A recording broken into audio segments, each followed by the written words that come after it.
L'énurésie est le terme médical pour parler du pipi au lit. Elle est fréquente chez de nombreux enfants, mais ces pertes d'urine sont-elles toutes les mêmes selon l'âge de l'enfant? Absolument pas. Il faut être précis dans les définitions.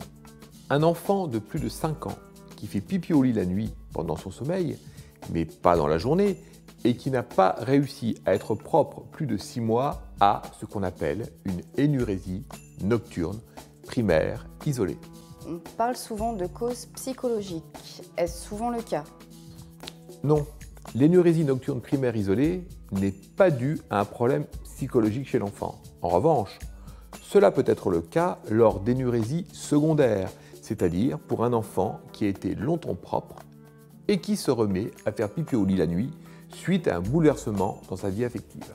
Mais alors, connaît-on les causes de cette énurésie primaire? Ce sont des causes assez bien identifiées qui peuvent se combiner entre elles. Les enfants ronfleurs, avec un niveau d'éveil trop profond, dont la vessie est petite, ou encore avec une prédisposition génétique.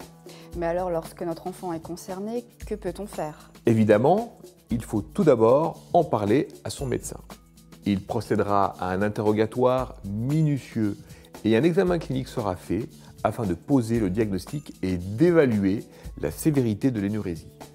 Il vous sera alors demandé de tenir à jour un calendrier avec le nombre de fois où les incidents se produisent. Des règles hygiéno-diététiques vous seront conseillées, notamment en ce qui concerne la répartition des boissons tout au long de la journée. Quand cette prise en charge est bien entreprise, dans 2/3 des cas, l'énurésie disparaît. Donc, le diagnostic d'énurésie nocturne primitive est posé par un interrogatoire précis. La cause de ce problème n'est pas psychologique et la prise en charge est efficace dans 2/3 des cas.